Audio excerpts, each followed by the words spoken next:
This evening, we begin our water series here on CCTV. We start in one of the world's largest cities, Mexico City. It's facing the daunting task of meeting the huge demand for quality water. The Mexico City metropolitan area, with more than 20 million residents, is home to an important wetlands area. CCTV's Franc Contreras shows us how Mexico City is confronting threats to the quality of its ancient waterways. The canals of Mexico City's historic Xochimilco district.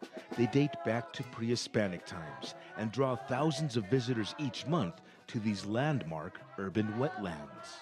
Also on the visitors list, Canadian pelicans, which migrate here in the winter. But these Aztec-era waterways are under threat. A local fisherman says decades of urban expansion have polluted the water.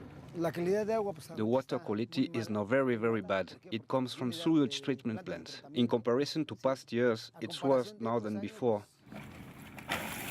Another threat comes from an extreme overabundance of fish, carp and tilapia.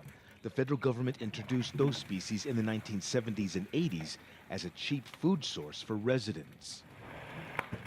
But their numbers got out of control. Now local fishermen work daily, herding the fish into a long underwater net. Their catch is quickly removed from the water. Humans can't eat them, so they'll be turned into compost. Their great numbers are now choking off Xochimilco's underwater ecosystem. He's telling me on this day they've captured at least 2 tons of these fish. That only represents a small fraction of the artificially introduced fish in these canals, somewhere around 900 tons of them. This salamander, called the axolotl, is native to Xochimilco. Now it's on the endangered species list because the huge number of freshwater fish in the canals is harming its ability to reproduce. A leading biologist says poorly planned city government water policies may end up driving this rare salamander into extinction. Here we think of Xochimilco as a cute place to go for a boat ride.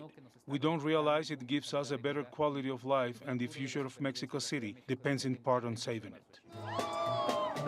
City policymakers are still trying to find the proper balance between providing water for recreation while at the same time taking actions to protect the most vulnerable species.